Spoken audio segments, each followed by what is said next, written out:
The following podcast is a W2M Network original production. Visit W2Mnet.com for all of our other great podcasts, plus news, reviews, articles, and opinions from the worlds of wrestling, video games, football, and entertainment.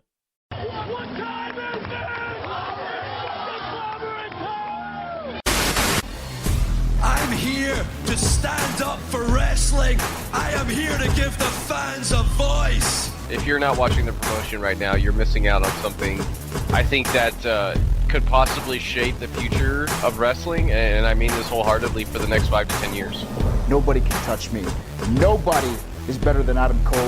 This company is still existing, yet they have to do this at the 11th hour to make sure that they run these tapings. I thought TNA was going to be different, and I guess not.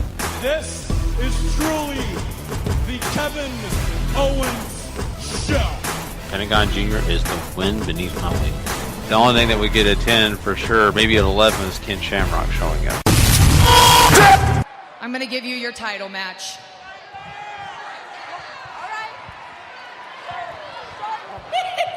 Next week. Because if I didn't, you'd boo-hoo all the way to Mick Foley and yap, yap, yap like a chihuahua till you got your way. But make no mistake, in Los Angeles, I promise. No, you're gonna stay I promise you that I'm going to show you and the entire world why I will be the face of this women's division when I take back my WWE Women's Championship. Oh! What a slap by Sasha! Watch Dana. And now Dana Brooke gonna pay for it. Big statement by Sasha Banks. Charlotte, meanwhile, back on her feet. I know Sasha Banks fancies herself the boss, but you don't interrupt and disrespect the queen. I think she successfully did that.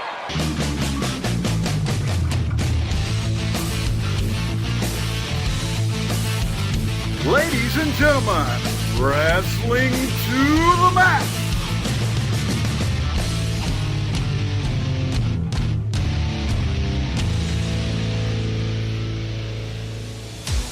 And your hosts, Gary Vaughn, Sean Garmer, and Paul Deezer.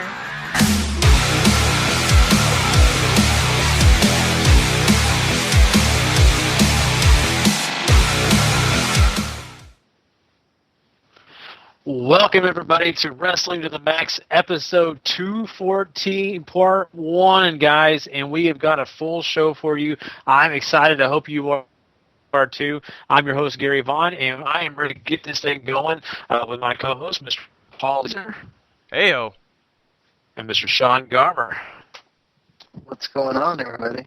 And on today's show, guys, we got a packed one for you. Not only are we going to talk about that big show that happened on Sunday, Clash of Champions. That's right, you didn't hear us on Sunday night. We're bringing it to you right now. We're going to get into that. Plus, we're going to jump into some quick hits. That's right, RyBack is still in the news. We also got Sunday in the news. Oh, my God, it's going crazy. Plus, we got some New Japan talk as well, so you don't want to miss quick hits. Got a lot of cool stuff there for you guys. And Ring of Honor. That's right, not only Ring of Honor TV this week, but we're also bringing to you the All-Star Extravaganza preview. I'm excited about that. We're going to have a special guest join us for that. So all this is going to be fun. I'm excited about that special guest. A lot of cool stuff to get into, guys. So, I mean, why not? Let's just jump into this thing and talk about what we saw at Clash of Champions. And I don't think we got to be real formal with this. I think we should talk about what we liked, maybe the things that we didn't like about Clash of Champions. Paul, I mean, kind of give me your highlights. What did you enjoy about it? I thought the wrestling for the most part was good outside the main event. Cesaro and Sheamus I thought was quite good, even though the finish kind of sucked. But I think they're trying to do something different here. I don't know exactly what they're going for, but they did try to go outside the box a little bit, and I do appreciate them at least trying to vary it up. Yeah, I'm right there with you, and I was kind of curious how the whole thing was going to break down, and now, we may have more answers, but it's just the fact of the matter is, in that match, I just kind of thought, man, this is going lengthy. I wasn't sure where they were going, but when it finally happened, not saying I was let down, but I kind of felt like, man, I needed something to complete this. So that's just me. Sean, Wayne, what was some of the highlights that you got at the Clash of Champions? What did you enjoy? Cesaro and Sheamus was really enjoyable. I really liked that. The main event was really good. Just none of the matches were bad or anything. Just some of them kind of, I don't know. It's just I really don't even know how to rate this pay-per-view because I was really tired when I was doing the Ravel, and we didn't even end up doing a show because I had to get up for a flight and everything else. And, I feel like it's almost kind of unfair for me because there's times where I felt like a lot of the matches didn't really do a lot till you got to the last 5 minutes. And the triple threat had a lot of the formula triple threat stuff, which bothered me. They could have done a lot more. To me, for the three that are in there, they really could have done a lot more to have all three of them doing stuff together more. And it was so weird that the one match that didn't have the big ending we thought it was going to have, with Dana costing Charlotte the match, or Dana even doing anything to really get in Charlotte's way, didn't have that, but every other freaking match had interference. And it's like, really? Do we not even care at all about booking for the pay-per-view anymore? It's all about booking for Raw. This felt like WCW. We're just going to book for Nitro at times. What are we doing here? Wow. I never thought Sean would ever say Raw, a Raw show or even a pay-per-view was like, nah, WCW. That's pretty interesting. I love it, though. Great analysis there. And, I watched this thing, and I kind of feel the same way that you guys do. I wasn't sure how I felt about the whole Rusev match either. Sure, Roman Reigns was kind of predicted to be the guy. He looked like the guy at the end of the day. But everything that ensued kind of ended up being, where maybe, we needed to leave it on Rusev for at least another night. But I just kind of felt like, man, I wish they once again would have been definitive. I wish they wouldn't have put that off. Maybe they did it for certain reasons, but I just felt like they needed to have it done right. They'd either have Rusev win clean or Roman Reigns win clean. I don't know. That kind of threw me a little bit. I wanted something definitive here. So, so Sean, you didn't want to rank that. But Paul, did you have a ranking that you felt comfortable giving Clash of Champions? A 6, I think. There's a lot of good matches on this show. I question a lot of the booking. Moving forward from this point, I mean, this made Backlash from SmackDown look infinitely better than anything that Raw could put on, honestly. Maybe not wrestling-wise, but certainly as far as the booking goes, where I think Backlash really established SmackDown to allow them to move forward. I don't know what Clash really accomplished. Yeah, that's a great point. I mean, really coming out of this, Sean, you really didn't feel like it accomplished much at all. It's just what I keep going back to. Some of these matches were just not definitive, and it made me feel kind of like I was just watching a pre-show at Raw a little bit. So. That's what I just said. Yeah. It felt like we're just waiting to book Raw the next night. What do? Before even, they wasted no time in telling you, oh, we've already got 2 rematches, by the way. And what do they do next week? 2 more rematches. So why do we have a pay-per-view? Why did we just have that pay-per-view if we're already doing 4 rematches in 2 weeks? What an utter waste.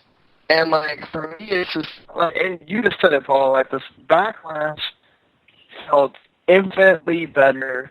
It felt like an all-inclusive thing. You didn't waste your time watching it. Clash of Champions at times felt like they're obviously booking this for something else. They're not booking it for this show. And I really didn't like the way they had Cesaro and Sheamus end. at all. Just you work that hard to have this best of 7, and then you just go, oh yeah, we're not even gonna have an ending. Could you imagine if that Boston Red Sox and Yankees game just never ended, and we didn't have the game 7, and where Boston got that 4th victory? I mean, could you imagine? Ooh. Like, this doesn't make any sense. Yeah, it doesn't make any sense. I totally agree with you. And, I think at the end of the day, what we have here is SmackDown 1, Raw 0. And let's see. Let's hope that the next pay-per-view for Raw is better. And, I think, what is the next one for Raw? They just announced it. I'm ready for it's in Dallas. That's right. Thank you, Dallas. I think TLC's the one that's TLC's in Dallas. TLC. Yeah. But it is Hell in a Cell, though. And that is the next pay-per-view for Raw. And I believe No Mercy is SmackDown's coming up. Right. So, did y'all catch that 2K commercial had Del Rio in it? Really? Yes, I think I did. I thought that looks a lot like Del Rio. The first character you actually see, I think, is Del Rio. Yeah, you see him in the bar, right? Yeah, exactly. Yeah. So maybe they're just, saying, hey, this is what he's doing now. But this is going to be really fun. We'll have to wait and see, what's going to be coming up on those next pay-per-views. Hopefully, it's way better than Clash of Champions, because that was kind of a letdown. Anyway, there you go. I think I gave it a 6 as well. I can't remember. That's what I wanted giving it after we did the Rival. Just I was sitting there like, man, I don't know if I hate on this too much or whatever. And then, you guys talking about it, I was like, okay, 6 doesn't seem so bad now. Yeah, it doesn't. It really doesn't. So, well, like I said, Clash of Champions didn't have a whole lot for us to really jump into because, let's be honest, a lot of it didn't really matter per se. So we are going to move on from here, guys. We've got some more things to talk about. And just a quick note, for the first time ever, we have a new producer for the show, and that's Paul today, because Sean had to go and tend to some family business for his grandfather's funeral, and so if you hear me do anything weird or anything, it's just because I'm so used to throwing things to Sean, not throwing it to Paul. So funny, but that's what's going on here still. But we're going to be right back, guys. We are going to jump into some quick hits really quick, and then don't forget, we're still talking Ring of Honor tonight. But anyway, on to some quick hits, guys. Yeah, I have no themes, so we're doing this all natural. Okay. Yeah, I meant to tell Gary and I forgot. That's okay. We're going bare bones for this week. Yeah, that's why I also want to apologize if the voice quality isn't as good. We're having production problems on my end with Skype and everything, so. Yeah, so hopefully we'll get to this thing. Hopefully you can hear most of these conversations we're going to have here. So let's go, all natural. Let's go ahead and talk about the fact that, Sonny Stitch, or whatever you want to call her, or Sonny, you'll know her as Sonny, is in jail again. Man, Sean, it seemed like for the first year that we did our podcast, it was just us two. We had Sonny every episode. It was jail, it was here, there, everywhere. And now, Paul, you've been drugging this thing ever since you've been on the show forever now, but it just seems like that first year was nothing but Sonny. Now here we are again. And I don't know, I know we're reporting this and probably half the audience is not caring, but this is just interesting. She violated her parole. It seems like Sonny is never going to get her life straight. This is supposed to be a legend, a Hall of Famer. I don't know. I'm lost. What do you guys think? Anything at all? This is ridiculous. I mean, obviously she's continued to have problems since she got let go by WWE, really, I would say. From drugs to the tragedy of her husband dying to trying to cope, I guess, with that to everything else she's sort of gotten into. And I'd feel bad for her, but she keeps, repeat offenders get really hard to care for. Yeah. This is so, weird. The thing is, too, this is an issue when you have problems, when look, this woman is getting income for herself by doing stuff on Skype with people. think about that for a second. You've got to be down in the dumps, going through it, for that to be what you think of yourself so low, considering what occupation you used to have, that if you cleaned yourself up and everything and proved yourself to be anything, you could probably get some kind of, even some kind of job with NXT or whatever. But I wouldn't be surprised if she's still doing drugs or still drinking or whatever, because she's had so many DUIs now, right? It's almost getting to the point where it's like, can I really feel sorry for her anymore? Yeah, it's just way too long. I mean, the guy's been doing the show for 4 years now, and this has never gotten better in those 4 years. And so, I don't know. This is just sad. I feel bad for her, and I know people are probably like, well, "Why are you talking about it?" But I just think it's an interesting narrative that this is not getting better, despite the fact that she's claimed that she's fixing her life, she's doing better. I've heard her even say, "Oh, I'm going to be a doctor. I'm going to do all these crazy things," and she never does it. Just stays in jail, stays on drugs. I just feel bad. Well, let's talk about something that hopefully is not bad. Let's talk about RyBack. Now, we're hearing possibly him joining not even the wrestling promotion, but an MMA promotion, Bellator. Now, wow, this is something new. What do you think, Paul? This is your guy. You love the big guy. What do you think about Bellator and him together? I really don't know how much he's going to bring to MMA. Even Bellator, who is pretty much after, pretty much anybody with a name, so that way they can keep putting on these cards. I really question what skill he has for MMA, because I mean, he doesn't have a giant background in any legitimate martial art, if I remember correctly. Are we seeing a CM Punk situation here, Sean? Yeah, this is one of those things where, RyBack is a bigger guy, and Bellator has some legit people, but like what Paul just said, Bellator has the reputation of just kind of bringing in anybody they can that has a name to try to draw for that promotion. And, RyBack's another guy. Look, it's possible that he could do okay, just who knows, right? I don't know. Half the time that I hear Bellator fights happen, I also hear the word, fixed. So I also think that Bellator is smart. They know what they did with Bobby Lashley. They're not going to give RyBack some legit competition from the get-go like CM Punk. They're going to give RyBack a bunch of scrubs until they feel like he's ready. Bobby Lashley hasn't even fought anybody that's not a scrub yet. So think about that.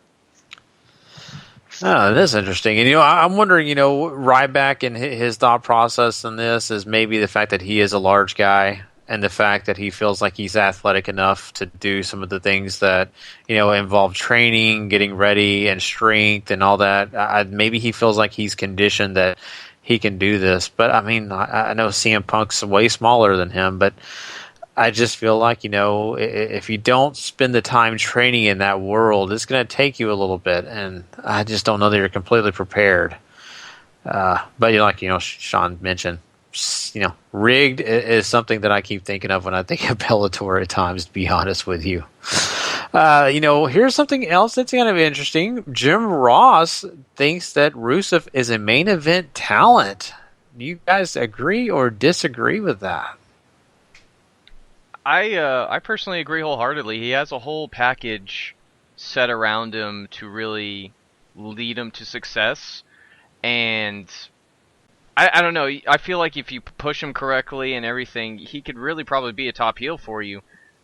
But Rusev has had the unfortunate setbacks of having to play second fiddle to a lot of guys in order to move that U.S. title over, and I really worry about where he goes from here post Roman Reigns, because now, obviously Roman is looking to crawl back to that top spot too, but Rusev, I don't know where you go with him right now.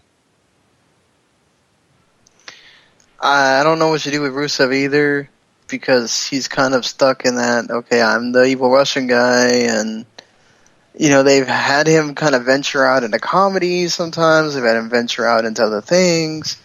And he's shown that he actually has a range of different things he can do. So hopefully that helps him. He's certainly got the wrestling ability. So I'm not worried about that. I think he definitely is a main event talent. It's just they got to figure out what is that next step for him to get there. Yeah, I agree. I love Rusev to an extent. I mean, I'm not the biggest Rusev fan, but I do see the potential there. I see the fact that, he can be in big matches and have great matches. So I see where Jim Ross is coming from, but is he that guy? I don't know. I'm not sold yet. So we are going to move on, though, from this and talk a little New Japan before we get out of quick hits here, guys. And let's start off by talking about my boy Naito winning the Intercontinental title. This is awesome. I'm loving it. Did you guys actually watch this? I was unable to watch this. I have seen select matches from the Destruction Tokyo show just because I've had to do so much for the website in a couple of days since I've been off work. What do you think about him winning the Intercontinental title? I think it was inevitable. I kind of don't like the fact that it's seemingly taken away from Elgin's push, but Naito's the hot hand. That's the guy they're riding with right now, and I really shouldn't have expected anything less. Yeah, I think it's hinted that pretty much it seems like that seems to be a dead set thing. That they were going to give it to him so they could probably do the semi-main of Tanahashi and Naito for the Tokyo Dome. So I'm not really surprised here. I heard the match is freaking great, though, so that's a good thing that it makes me want to go back and watch it. And yeah, I personally I was on a plane today. I've had a lot of stuff to try to do, and also had to visit with family and everything. So it's really hard for me to be able to try to watch that show in the time that we had. So yeah.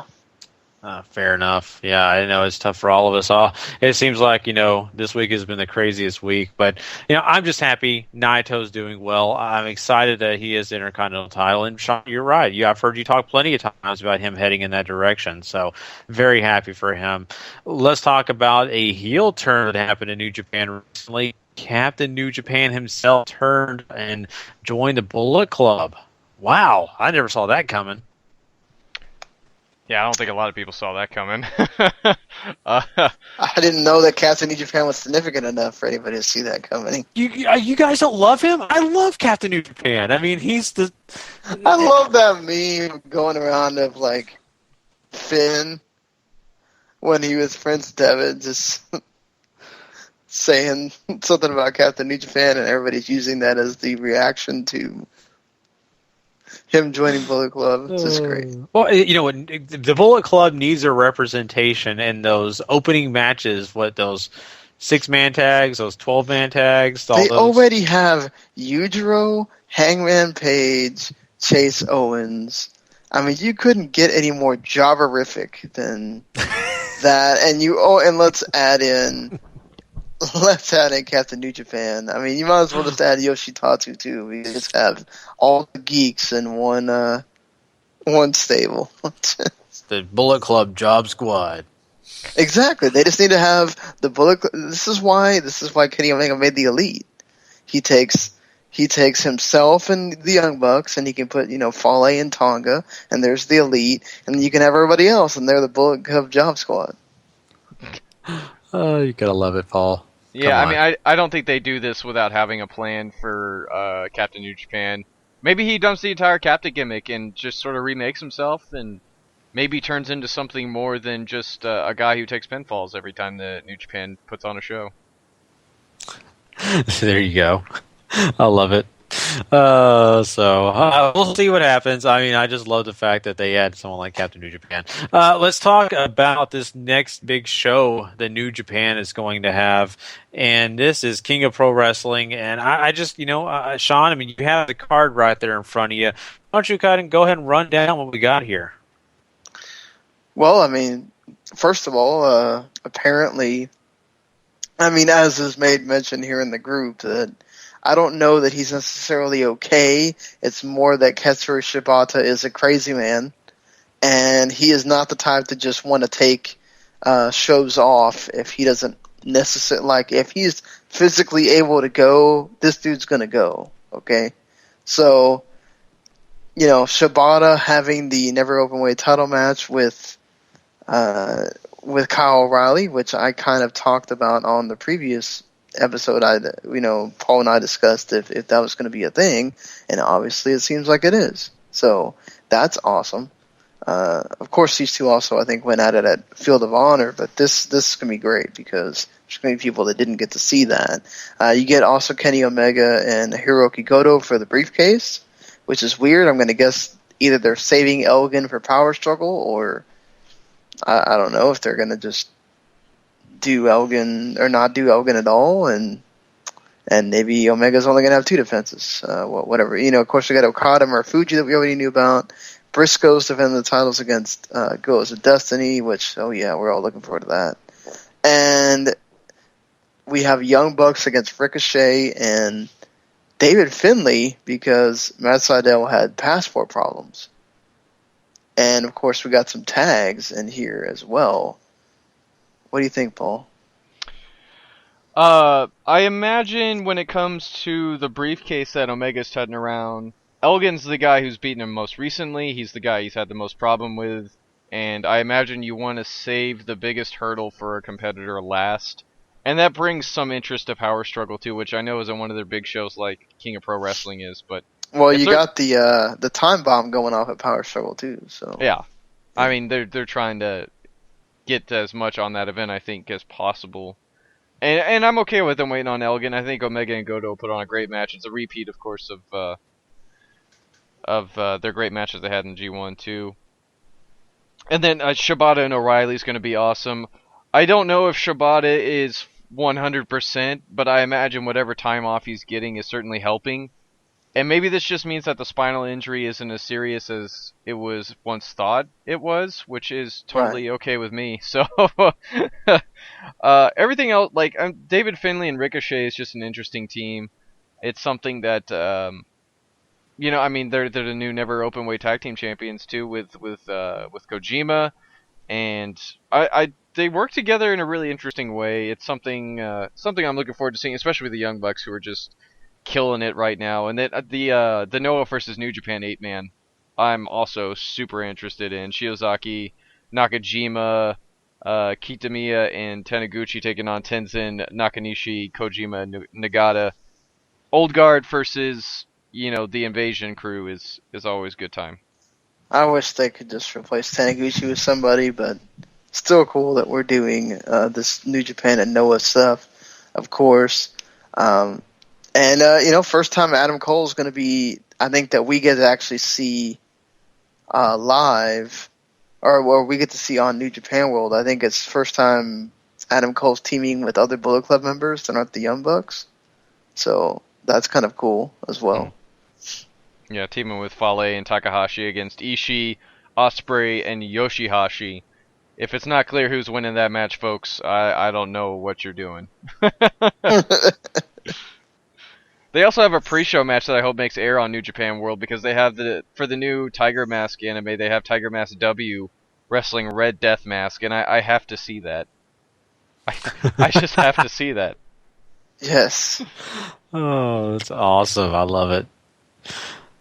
So, yeah, I mean, anything else coming out of that show that is going to be crazy, interesting? Anything else we need to talk about? I think that's pretty. I mean, Okada Marufuji should be great. I'm sure. Yeah. I mean, I don't know that they're going to go to the lengths of their G1 final, but or not the G1 final, but their G1 match, because they've set the bar.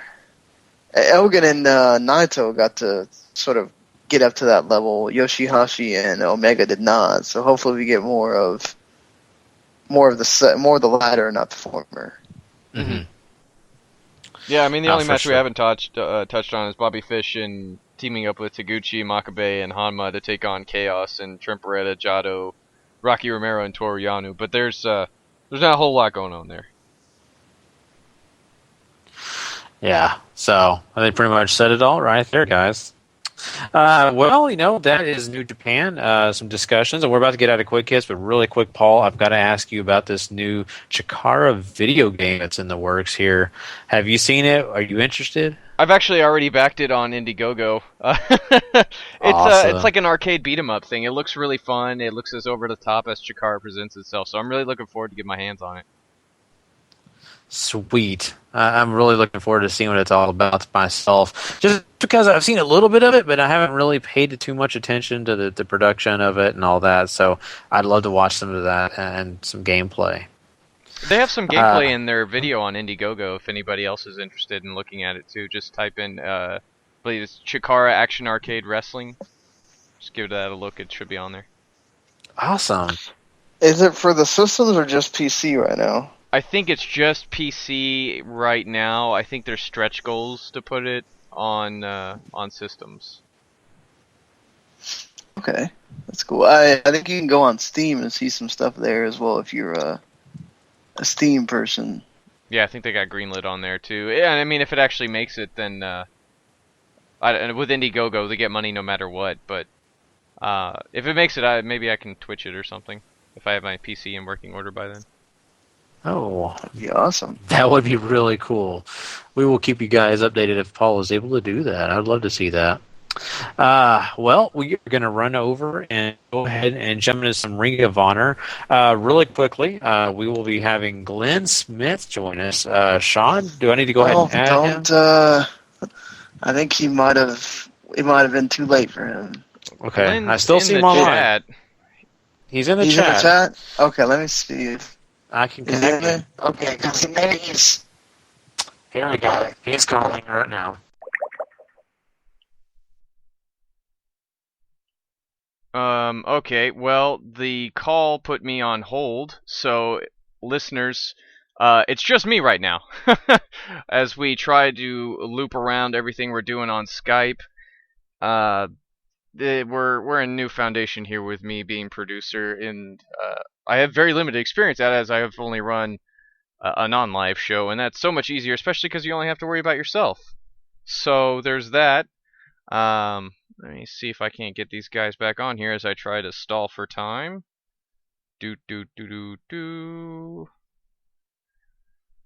Oh, this is lovely, isn't it, guys?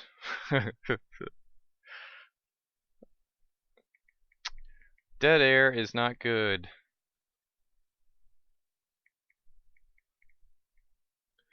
As I send text messages frantically.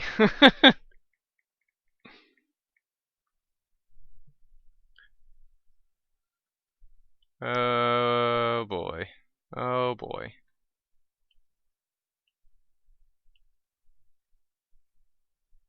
Well, folks, at the very least, I guess I can go ahead and start talking about Ring of Honor Television until we get this all sorted out, because I'm the one who writes the reviews for the website, and seeing as it's my show right now, that's what we're going to do. So Ring of Honor, they're still inside Sam's Town in Las Vegas, Nevada.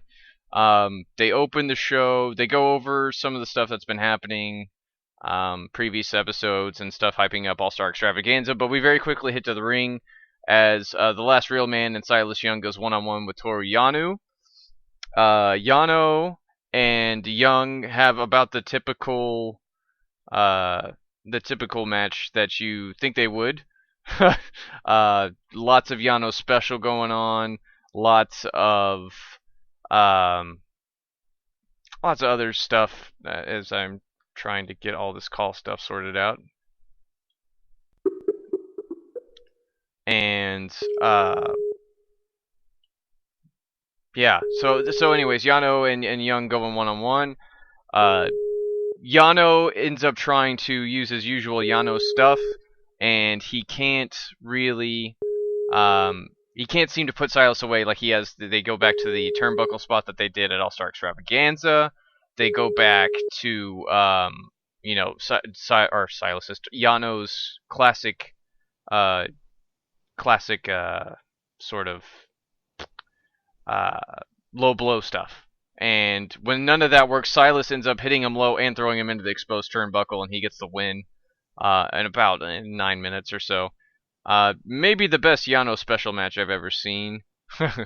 And yeah, so post-match, Silas decides to put a beat down on Yano. The Briscoes end up making the save, and they go to a quick graphic about the 6-man tag team title tournament match that's going to take place at All-Star Extravaganza.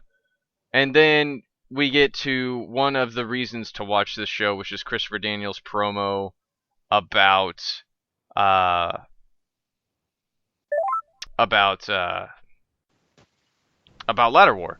And in Ladder War, of course, it'll be them taking on the Young Bucks and the Motor City Machine Guns. And I think I finally have everybody back here. Yes, you do. I don't know what happened. Production and me terribly trying to hold air by myself. That's what happened.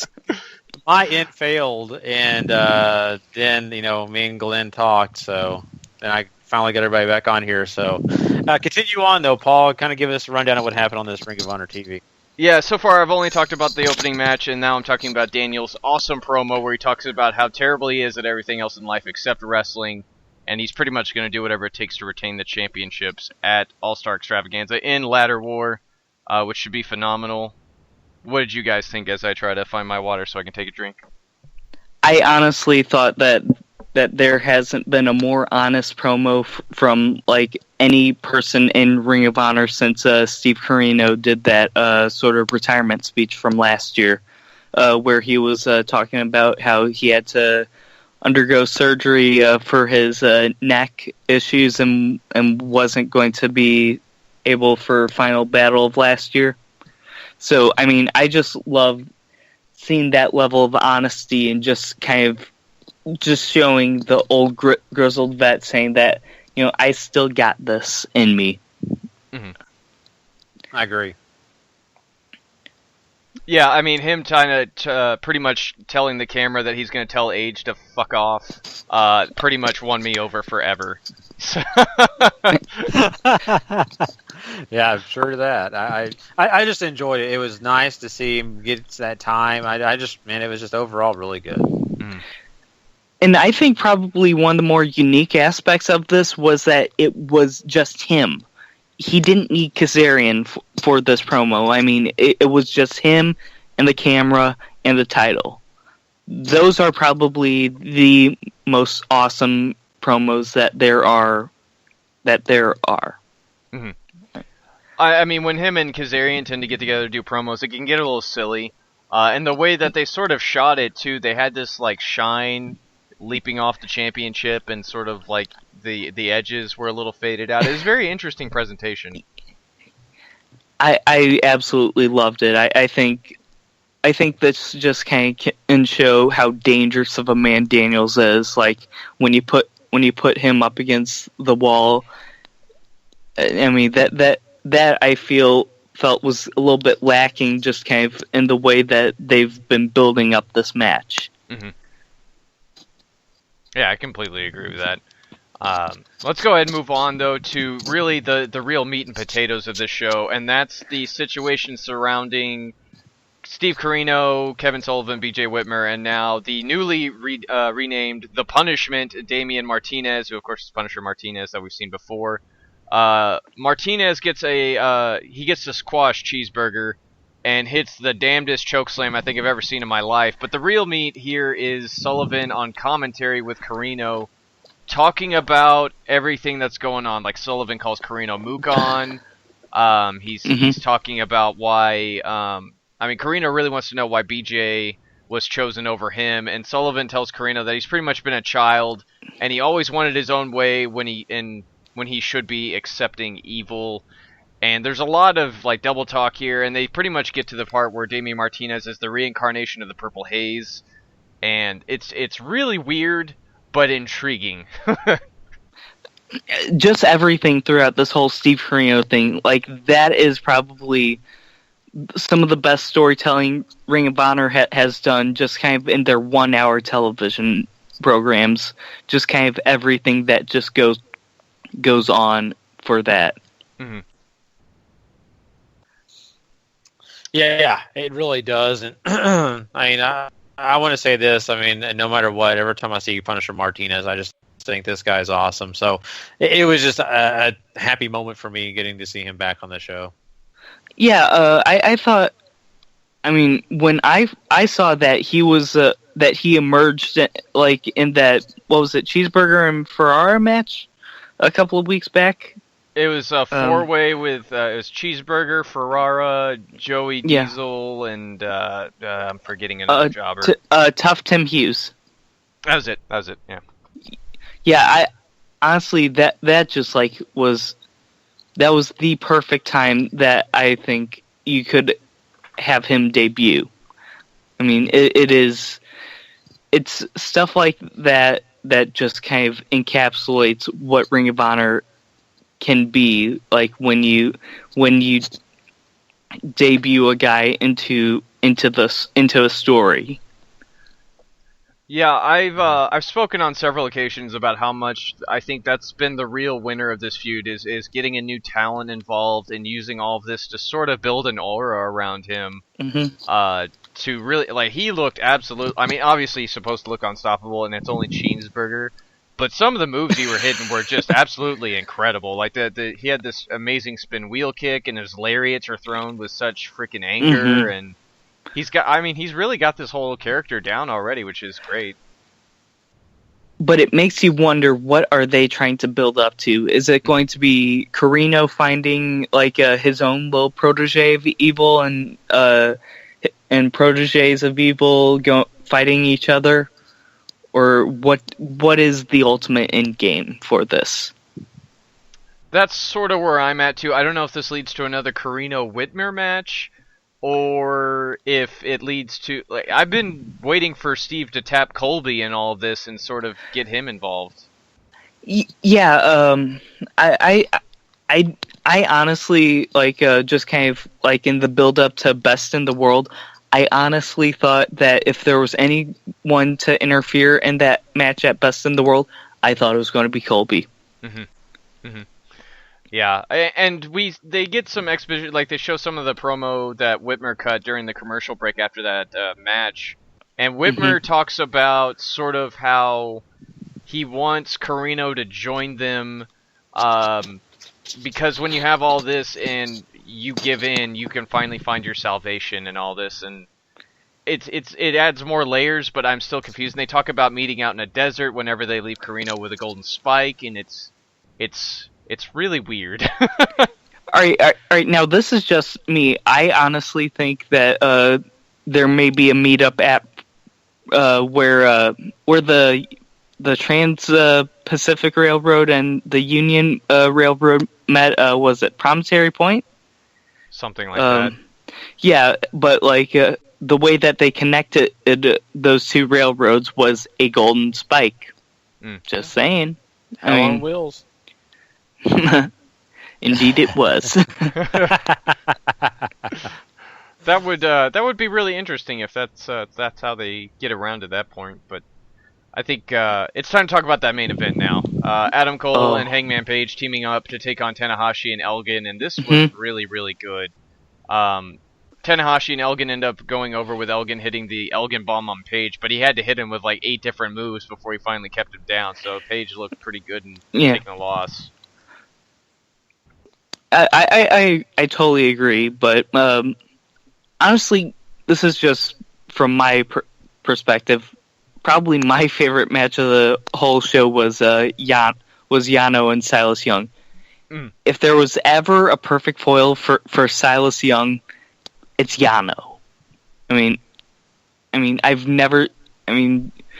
Just Yano being the entertaining, awesome rule breaker that he is, who can play off the innocent game so well. I mean, it's impossible not to have a smile on your face whenever Yano wrestles. Yeah, and also, go ahead. Silas is the ultimate perfect bad guy. Just his entrance coming along is like going by the kid that says, with a sign saying it's my birthday, says, "I don't care about your birthday. I hope you have a lousy day." That's just brilliant. That is heel 101. Mm-hmm. I feel like that level of heel, being a heel, is just, you don't see that too often, and when you see it, it's done so well. Yeah, I mean, the opener I thought was maybe the best way to do a Yano special ever, with Yano getting absolutely out-Yano'd by Silas whenever all of his cheap tactics didn't work, and Silas just absolutely kills him with them. Yeah, I actually, when it came on a second time, because where I live, there's an 11:30 showing at night, and then a noon showing the following day. Showed my mom that match, Yano and Young. She was cracking up. I just gotta love that break. Yeah. Oh man. What'd you think of that main event, though, Billy? I personally, it was about the same level of teaming that you see from Elgin and Tanahashi, just matches of them in Japan, and I mean, nothing really stuck out to me. I mean, like you said, it took like 8 moves for Page to get taken down, and just kind of that really built him up as the Hangman. Mm-hmm. I just want to see more and more like vicious, like the classic Bullet Club dirty tactics. I mean, I mean that's just me. They used a lot of dirty tactics to sort of swing the match in their favor during it. And you know, Tanahashi and Elgin are just a terrifically well put together tag team. But Cole and Page, I think they have something here with them. They really, I think they play well off of each other, even though they don't do a lot together as far as double team moves. But as far as a team, like Cole mocking Tanahashi, and then Page is pretty much his straight man. I think it works really well. I would like to see a little bit more out of Page, just kind of being the dickish heel. I mean, I know you have that from Adam Cole, but you also kind of need to show why Adam Page is a part of Bullet Club. I mean, every member of Bullet Club has their thing. Grills of Destiny, the Crazy Tongans, Bad Luck Fale, the big badass bodyguard, Yujiro Takahashi, the walking STD, and Kenny Omega, the guys who are an island unto themselves, but are still able to come back and be the leading men of Bullet Club. Yeah, I mean, they haven't really capitalized on Page's big win from Death Before Dishonor yet, and I was hoping that would start some steam for him, and they haven't quite done that yet. I should also mention that O'Reilly's on commentary for this match, and Carino is absolutely dynamite at projecting his own problems onto what O'Reilly's doing. Yeah, I mean, I will never ever tire of hearing Carino on commentary. I mean, it's anytime he's there, it's like, you know that there's going to be that one line that kind of sticks with you for the next couple of days. Like the whole thing about, you can say anything to a guy as long as you say sorry afterwards. Right. That's great. I swear he's the newest incarnation of Bobby Heenan. I could kind of see that. I don't know if I'm completely sold on that idea. Just because Heenan, he was so great at off-the-cuff jokes. That's something I don't think Carino's really mastered. I think he has to an extent. I mean, he just...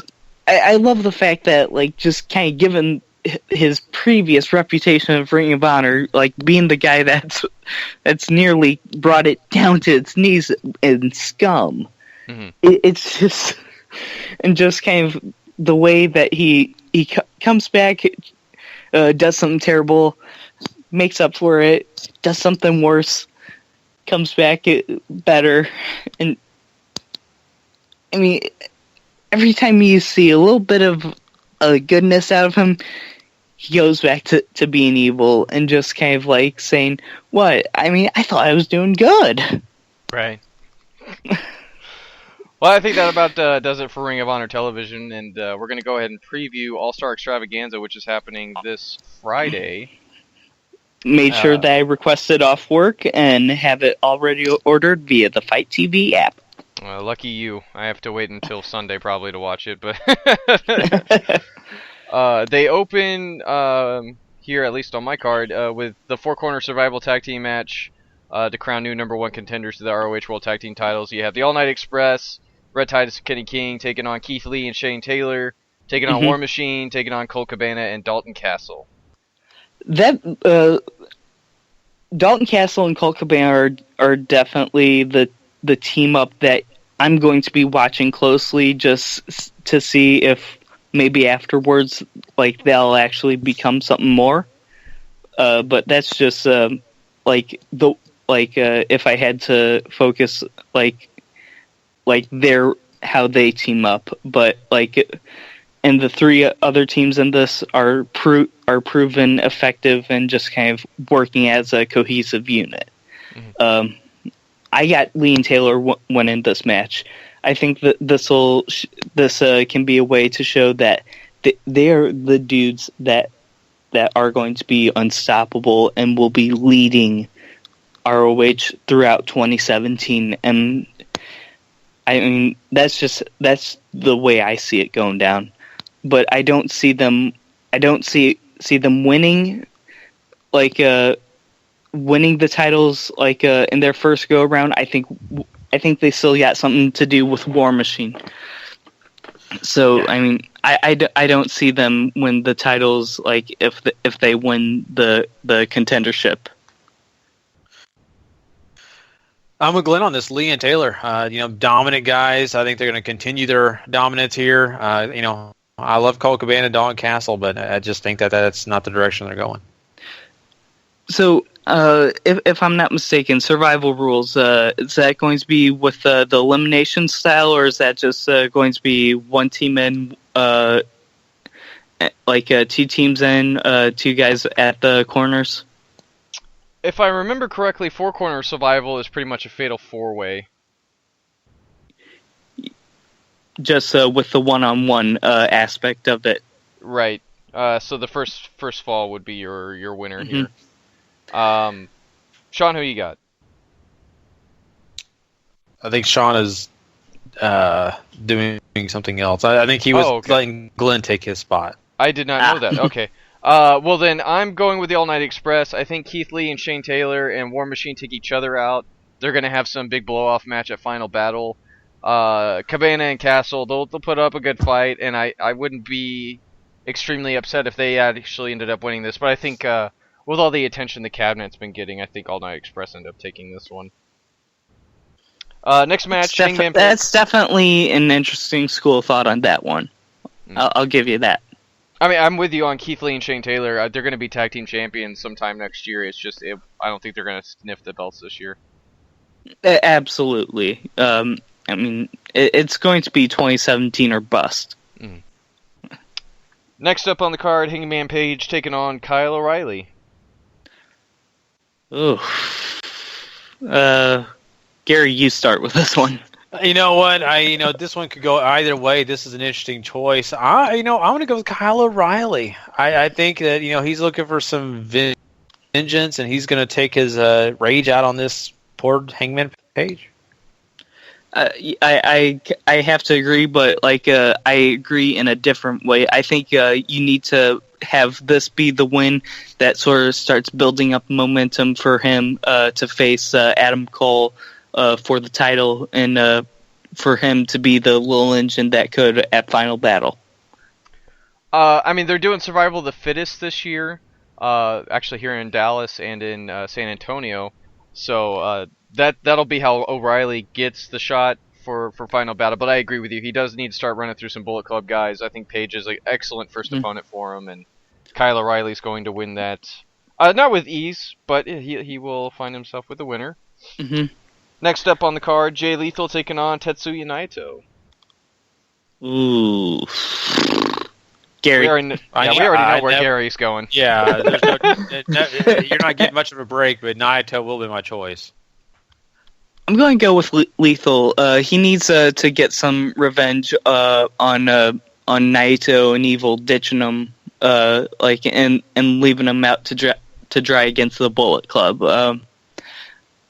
But I do feel Evil will have to be a factor in this match. I'm of two schools of thought. I don't know if they're gonna go past this show with the Lethal Naito feud, or if Lethal's gonna turn right back around and try to get back at Cole and the Bullet Club and everything. So I'm gonna say Lethal, but I'm fully expecting to be wrong because Ring of Honor guys tend to lose pretty often against New Japan guys in Ring of Honor. So especially with Naito winning the title now, I'm real nervous about Lethal winning this. Do you think that if Lethal were to lose, that could possibly set up Lethal going after the Intercontinental title over in New Japan? Maybe. I wouldn't be against that personally, but I don't know if Lethal's really done well enough for New Japan to want to keep bringing him over. But you never know. You never know. Next up, Dragon Lee taking on Kamitachi. Gary.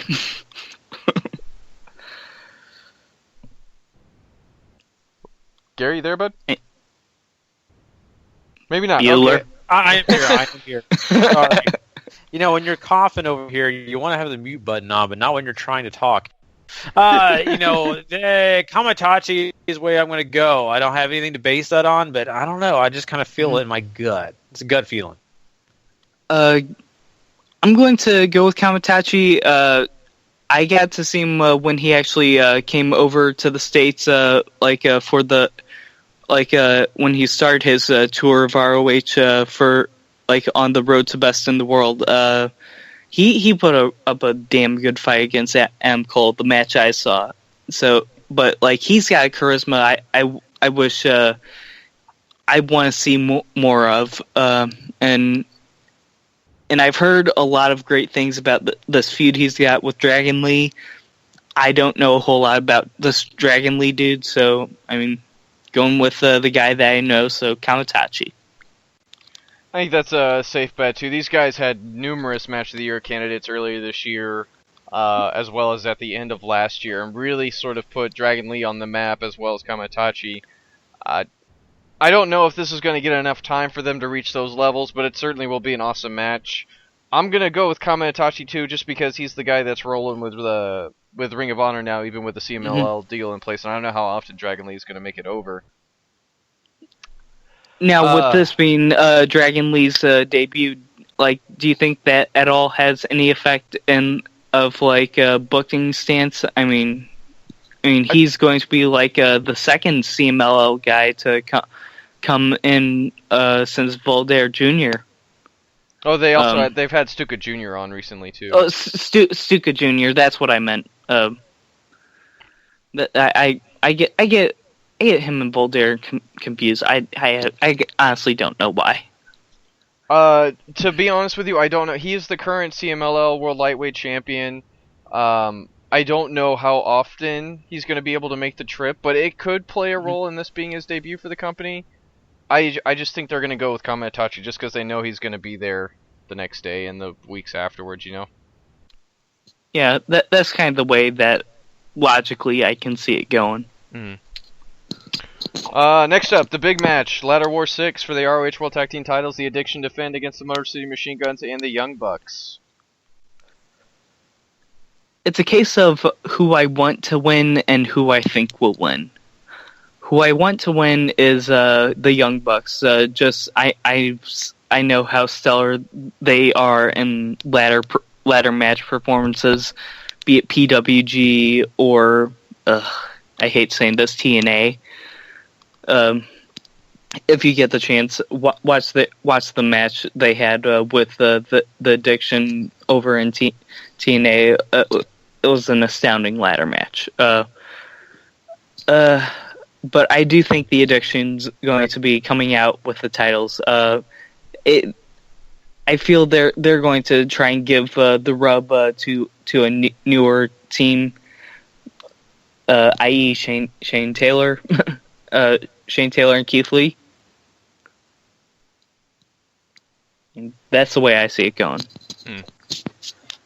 Yeah, Young Bucks for me. I'm going to go that direction. I too am picking the Young Bucks. I think the Young Bucks, working with anybody's money, they really feel like they're the hot hand that the Ring of Honor wants to ride with too for however long they're still signed with them. And I would the Young Bucks versus Shane Taylor and Keith Lee is just a match that screams, book me right now, book me right now, book me right now, please dear God, book me right now.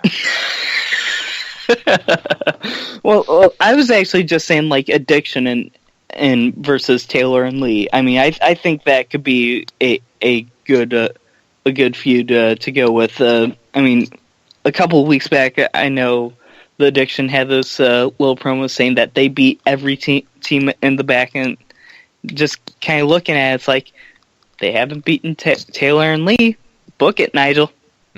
Yeah, I mean, the build up to this, the Addiction have continued to find ways to win, and if they find one to win in Ladder War, then more power to them. I feel like this is built to be a title change, and I think the Young Bucks are going to be the ones to come out with the gold. Next up, the Briscoes and Toru Yano team up to face on ACH, Jay White, and Kushida, who is replacing Leo Rush for some reason. I haven't figured out why yet, but it is a first round match in that Ring of Honor World 6-man tag team title tournament. I believe Leo Rush is not a part of it for booking obligations elsewhere. Not exactly sure what specifically, but I do believe it's for other obligations. Okay, I mean, I hadn't heard that he was hurt or anything, so that would make more sense too. I'm going to go with Yano and Dem Boaz. Yano and Du Bois. Who was the other choice? I'm sorry. Kushida, ACH, and Jay White. Ooh, I'm going that team. Yeah.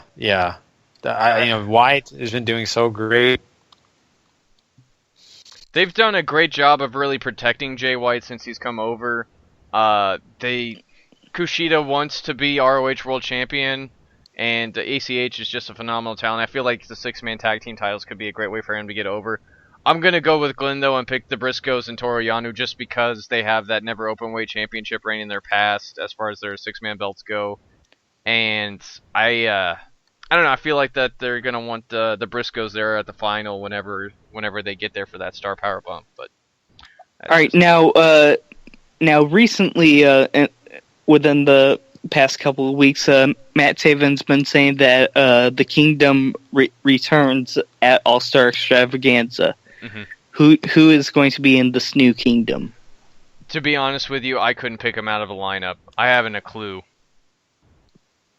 I want to see Taylor and Lee. I think just kind of it being out of left field, but it could also give them insta credibility. I'm really curious if they're going to have somebody to replace Maria in her role too, and maybe it's Veda Scott, because they did sort of tease that a little bit on whenever they shared commentary a couple weeks back, and they sort of got along really well. So I'd be interested in that. As far as who else goes into that group, I don't think Lee and Taylor really need it, but it would certainly help keep them around a faction and something like that to keep them on television every week if that's something they want to do. I know they both have a lot of bookings elsewhere, specifically here in Dallas at VIP Wrestling, but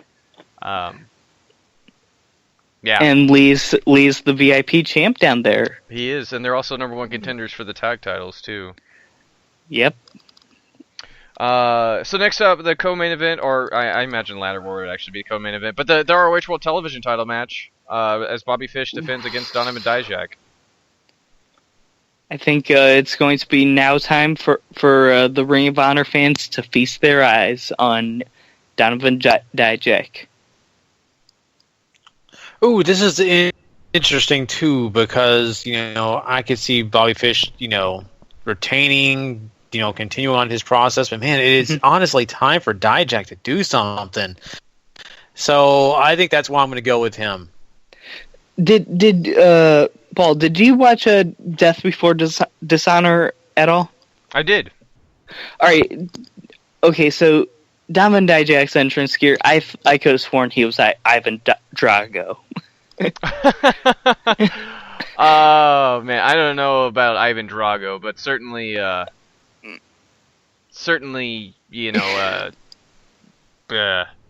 don't know. I wouldn't go with Ivan Drago. Well, he had the whole red jacket and just kind of that blonde hair and just kind of that look of I must break you.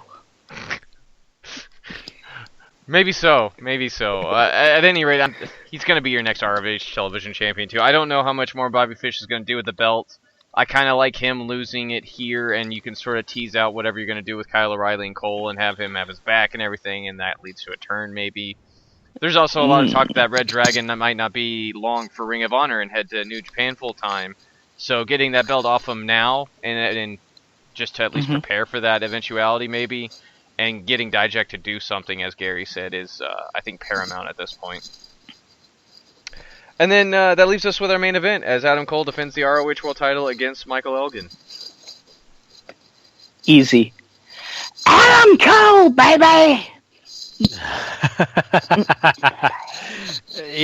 Michael Elgin, has been ROH champion. He's done a lot of great things, but this is Adam Cole's time, and he's going to shine once again.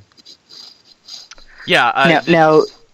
Now, does he do it by himself, or is it going to be Bullet Club shenanigans? I think that's the really interesting part in this. Is Adam Cole going to beat him clean, or is there shenanigans? And I think they did a great job of building up and reminding us that last time Adam Cole was champion, he dropped that belt to Elgin. And there's some great story to be had there. And Cole's not losing this belt until Kyle O'Reilly gets up to challenge for it. But how does he do it? And I'd like to see him do it clean just to sort of get that one win. But I would not be surprised in the least if Bullet Club shenanigans are involved to sort of help hype up that Ring of Honor versus Bullet Club feud that they sort of have simmering. Now, how do you see the end game going on for Kyle O'Reilly winning the title off Cole? Do you see this being a normal match? Bullet Club banned from ringside, or do you see it being a match with a stipulation? I don't think a special team match. I don't think it gets a stip. I think you just have Kyle O'Reilly, Adam Cole one-on-one. After O'Reilly wins Survival of the Fittest this year, he'll get that title shot at Final Battle. You can have all the interference shenanigans from the Bullet Club you want. But I think Kyle O'Reilly overcomes, and he's your ROH champion to end the year with. I honestly want to see Kyle O'Reilly getting the title off Adam Cole in a steel cage match. Just kind of be a throwback to the whole old NWA days. Like you knew that things had to be settled. When it had to be settled, it got settled in a steel cage. I don't think ROH has done a steel cage match in a long time. I know they did one for Raven and Punk. And then, of course, you had the steel cage scramble matches that they did back in the day too. But I don't think they've had a steel cage match in 10 years maybe. Man, last one I know of was Scum versus ROH for who stays, who goes. Okay, that was a while ago too. I think it was 4 or 6 years ago. It was 3 years ago actually. 3 years ago? Okay. Yeah, but still, it's been forever. So, well, guys, that is our preview to All-Star Extravaganza. I hope you've enjoyed it. I want to thank Glenn for joining us and kind of stepping in and helping us out when Sean wasn't able to be, able to do this at this time. So, thank you, Glenn, man. I appreciate you calling in, man. Anytime. Well, we will bid you adieu, sir, and we hope you have a great night. Adios. I got to study for a test. Later, buddy. Bye. All right. Well, that is pretty much our show. Sean, are you still with us? Are you on mute? I know Sean was actually here. There you go. I know you were kind of stepping back. That way Glenn could kind of do his thing. So we are going to get out of here. Just to let everybody know, I didn't do a lot of pimping at the beginning of the show. We wanted to get things started pretty quickly. But just to let you know, if maybe this is your first time listening, we apologize for all the production. Let's be honest, we're all here, there, and everywhere. All of us are in different places right now. But we'll say this. Go check our catalog out. Go to the W2M network, and you can go and find Wrestling to the Max right there. Go check our catalog out. You can see that we've got better shows of audio. It lies. This is a great show, but the audio part may not be as excellent as you want it. So go check out that show, maybe last week or something, and we'll definitely have some proof that this is going to get better. And also, make sure you go to W2Mnet.com. That's going to give you all of our shows also. It's got a page for those podcasts. And, of course, go read all the written stuff that we have there. Plenty of written stuff that you want to go read about football, wrestling. Heck, even we got video game stuff up there. So you want to go check out that site if you love any of those things and content. Also, just to let everybody know, we have part 2 of this show coming your way this Thursday night. It's going to be a lot of fun. We've got NXT talk, Lucha Underground. We're talking TNA Impact Wrestling and some other great stuff. You don't want to miss that show, as well as, hey, we're going to do a Raw review after we do this show, and we're also going to do a SmackDown Live review Tuesday live for you guys. So you don't miss any of that content. It's all going to be available for you at your fingertips. So, Sean, anything you want to throw our way before we get out of here? Yeah, Mark and I did a Video Games to the Max on Sunday morning, basically Monday morning, really early. So make sure you check that out, because we won't have another show probably until when I get back from being here in Texas. And, of course, check out Paul's Wrestling Time Machine. He actually had an episode where he goes through the Era of Honor Begins, and honestly, he has some great jokes in there. He has some terrific stuff. You get to find out, how his time machine works and everything. I mean, you need to go listen to this, because it is you get your wrestling stuff, but you also get to find out some cool things for going forward. How this is his time machine gonna in fact get stuck in 2002? You never know. So I hope not. That'd be scary.